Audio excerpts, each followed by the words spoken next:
सबका धन्यवाद कि आप बड़े शॉर्ट नोटिस पे यहाँ आए हैं।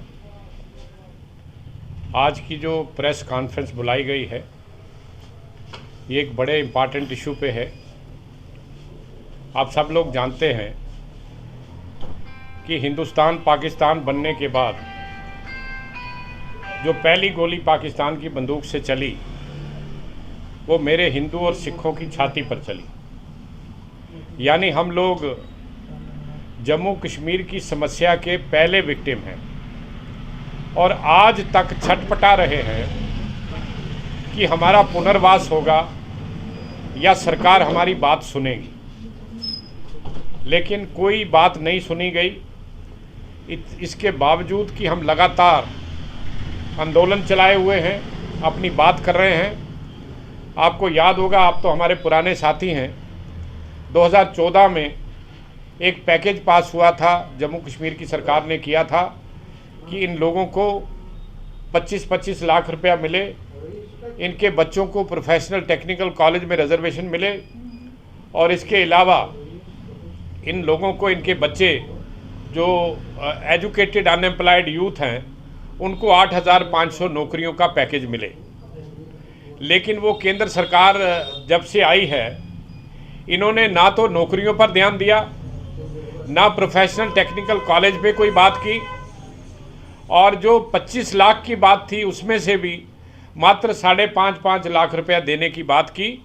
लेकिन किया क्या, चूँकि 31,619 परिवार वहाँ से आए थे जो रजिस्टर्ड हैं, उनमें से 26,319 परिवार यहाँ रहते हैं और 5,300 परिवारों को जम्मू कश्मीर से बाहर अन्य राज्यों में भेज दिया गया।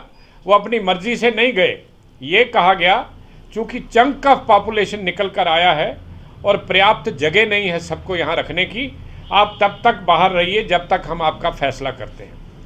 लेकिन भाई साहब, जब ये 26,319 को लाभ देने लगे तो हमने कहा उन 5,300 परिवारों को भी जोड़िए, वो भी हमारा हिस्सा हैं, इसी रियासत से गए हुए हैं, उन्होंने भी वही मुसीबतें, वही तकलीफ़ें देखी हैं जो मेरे यहाँ रहने वाले लोगों ने देखी हैं और वो हमारा हिस्सा हैं। लेकिन सरकार ने हमारी बात नहीं मानी। हम अदालत चले गए 2017 में और जो केस वहाँ फाइल हुआ, वो केस फाइल करने वाले सज्जन थे राजेश कुमार बसंती। वो मुजफ्फराबाद से हैं। मुजफ्फराबाद से निकलने के बाद उनको योल कैंप में बिठाया गया। योल कैंप के बाद वो अपने रिसोर्सेज से, अपने माँ बाप की मेहनत से पढ़े, वकील बने। आज वो पंजाब हरियाणा हाई कोर्ट के वकील हैं। उन्होंने मुकदमा लगाया जम्मू कश्मीर हाई कोर्ट में कि केंद्र सरकार को बोलिए ये गलत कर रही है। आज 26,319 परिवारों को जो लाभ दिया जा रहा है वो 5,300 परिवारों को उससे वंचित किया जा रहा है। ये 2017 में मुकदमा लगाया गया, जिसका फैसला परसों आया है और उस फैसले में ये बड़ा हिस्टोरिकल डिसीजन है और इसमें जो कुछ कहा गया है वो पढ़ने लायक है। उन्होंने कहा ये बड़े हैरानगी की बात है कि एक समुदाय जो निकल कर आता है पाक अधिकृत कश्मीर से, उसमें कुछ लोग जो हैं वो लाभ के हकदार हो जाते हैं और बाकी लोगों को उससे वंचित कर दिया जाता है। ये इंसाफ नहीं है। उन लोगों को भी वो सारी चीज़ें मिलनी चाहिए जो जम्मू में रहने वाले लोगों को मिल रही हैं।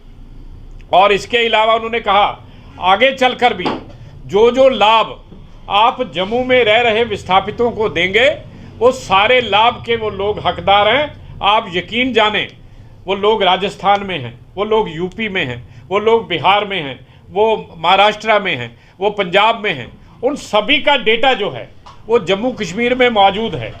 यहाँ जो प्रोविंशियल रिहेबिलिटेशन ऑफिसर का जो दफ्तर है वहाँ पर इन सभी का डेटा मौजूद है।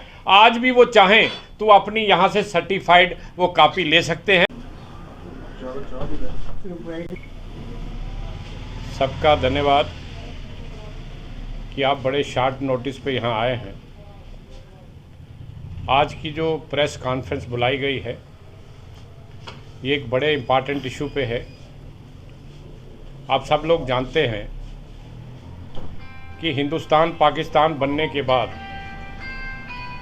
जो पहली गोली पाकिस्तान की बंदूक से चली वो मेरे हिंदू और सिखों की छाती पर चली। यानी हम लोग जम्मू कश्मीर की समस्या के पहले विक्टिम हैं और आज तक छटपटा रहे हैं कि हमारा पुनर्वास होगा या सरकार हमारी बात सुनेगी, लेकिन कोई बात नहीं सुनी गई। इसके बावजूद कि हम लगातार आंदोलन चलाए हुए हैं, अपनी बात कर रहे हैं।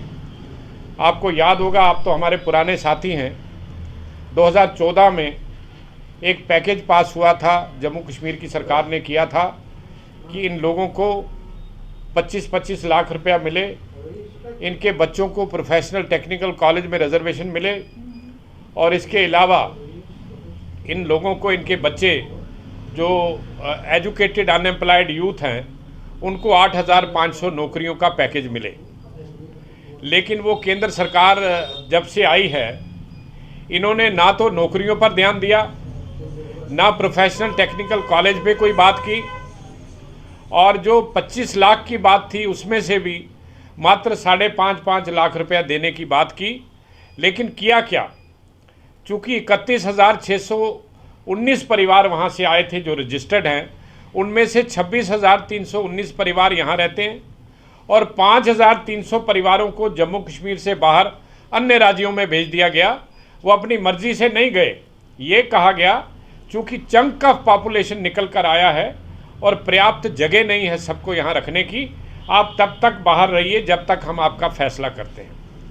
लेकिन भाई साहब, जब ये 26,319 को लाभ देने लगे तो हमने कहा उन 5,300 परिवारों को भी जोड़िए, वो भी हमारा हिस्सा हैं, इसी रियासत से गए हुए हैं, उन्होंने भी वही मुसीबतें, वही तकलीफ़ें देखी हैं जो मेरे यहाँ रहने वाले लोगों ने देखी हैं और वो हमारा हिस्सा हैं। लेकिन सरकार ने हमारी बात नहीं मानी। हम अदालत चले गए 2017 में, और जो केस वहाँ फाइल हुआ, वो केस फाइल करने वाले सज्जन थे राजेश कुमार बसंती। वो मुजफ्फराबाद से हैं। मुजफ्फराबाद से निकलने के बाद उनको योल कैंप में बिठाया गया। योल कैंप के बाद वो अपने रिसोर्सेज से, अपने माँ बाप की मेहनत से पढ़े, वकील बने।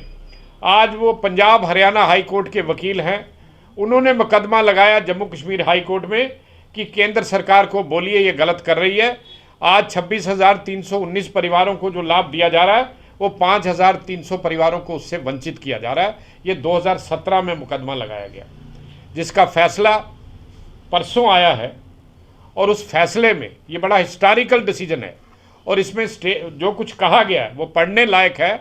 उन्होंने कहा ये बड़े हैरानगी की बात है कि एक समुदाय जो निकल कर आता है पाक अधिकृत कश्मीर से, उसमें कुछ लोग जो हैं वो लाभ के हकदार हो जाते हैं और बाकी लोगों को उससे वंचित कर दिया जाता है। ये इंसाफ नहीं है।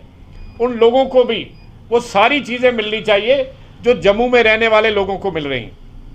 और इसके अलावा उन्होंने कहा आगे चलकर भी जो लाभ आप जम्मू में रह रहे विस्थापितों को देंगे, वो सारे लाभ के वो लोग हकदार हैं। आप यकीन जानें, वो लोग राजस्थान में हैं, वो लोग यूपी में हैं, वो लोग बिहार में हैं, वो महाराष्ट्र में हैं, वो पंजाब में हैं। उन सभी का डेटा जो है वो जम्मू कश्मीर में मौजूद है।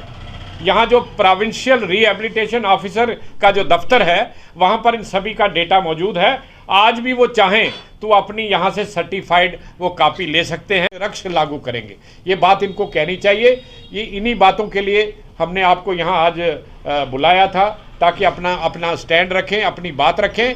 हम सिर्फ ये कहना चाहते हैं कि आज जो सरकार के नुमाइंदे या सरकार से जुड़े हुए कुछ जयचंद जिस तरीके से गलत धारणा फैला रहे हैं कि सरकार द्वारा किया गया ये सारा काम है, अदालत के फैसले सरकार द्वारा निर्देशित नहीं होते, ये बात साफ होनी चाहिए। और दूसरी बात, सरकार का स्टैंड आज तक यही है कि इनको नहीं मिलना चाहिए, ये हकदार नहीं है। लेकिन मैं शुक्रगुजार हूँ ऑनरेबल हाई कोर्ट का, जिसने सरकार के उस स्टैंड को दरकिनार किया और अपनी सोच से जो कानूनन बनता था वो फैसला हमारे हक में सुनाया।